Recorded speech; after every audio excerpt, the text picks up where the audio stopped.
afternoon, Lady Rumford here, and today I am reviewing the book A Place Called Maybe by Damola Makinde.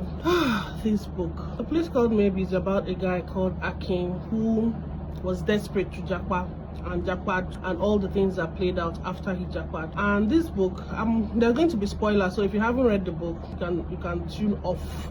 But if you've read the book, let's just talk about it. A Place Called Maybe is about Akin, who was, doing well for himself in Nigeria, relatively well.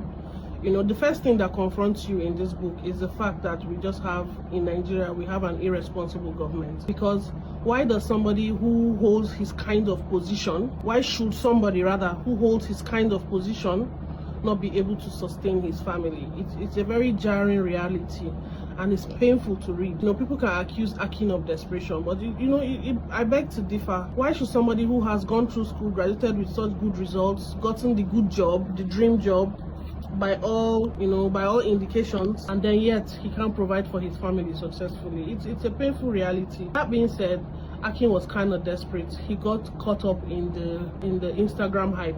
Saw people abroad seemingly doing well and decided he's going to jackpot by all means. He was able to jackpot successfully and without any incident, thankfully, but then he left behind a mother and a child. So this is the second thing that jackpot confronts: the intricate destruction of the family unit. When a single person is even going abroad or relocating out of the country, the family unit is sort of kind of destroyed. But you can argue for that because it's a single person going to find their way in the world and they can always come back home. But where a wife and a husband or parents and children have to split because the economic situation of their country is so bad they have to go and look for greener pastures, it's another thing that you are confronted with reading this book.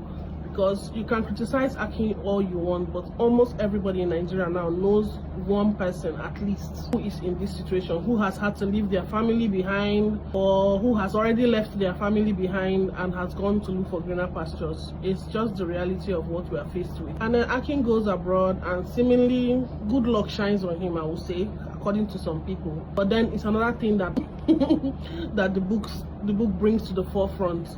The fact that many people leave the country and they are in this other country where they are not doing so well, they have to lie and pretend to be who they are not just to survive, deceive people, the deceit that comes with living in another man's country.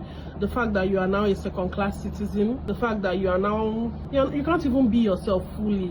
Some people, in some cases, they lie about their names. Some people deny family, they say they don't have any family. Some people, you change your whole identity, you become a whole new different person just because you are trying to fit in and find your footing, which is what Akin did. And in Akin's case, it can be said that he was luck shined on him because he found somebody, he got married and he settled in. And he left a wife behind who was comforted by somebody else. And in an ugly way, they found their levels. The positive part of, will I say positive, the not so negative part of this story is that Akin's child was so young, he may not feel the impact of having a father just yanked out of his life so quickly. But imagine if the child were older, or if Akin had more children and they were older. You just go from having a father in your life every day to disappearing for years, and then all of a sudden he shows up and he has all this backstory to him. It is a book that actually made me think a lot about the situation of Nigeria, and not just Nigeria, I guess a lot of African countries, but Nigeria because it's set here. The book is set in Lagos, Nigeria. It makes you wish. I hate using the word wish, but it makes you really wish that things were different. You think of the brain drain,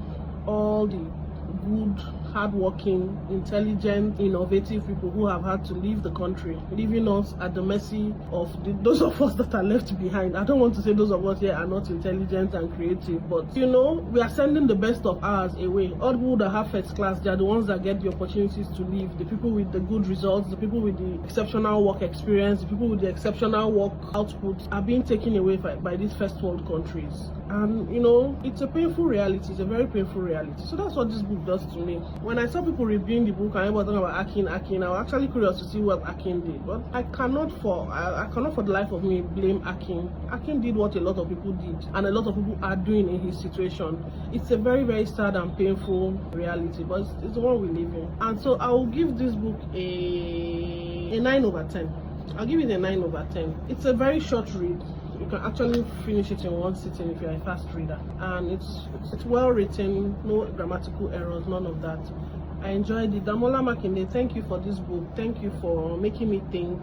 Thank you for making me less judgmental of people who have had to do what they have to do to take care of their families. And keep writing so that some of us can keep reading. Like I said, I'll give it a 9 over 10. Please, if you can, get the book, read it. It's enjoyable and it's a food for thought.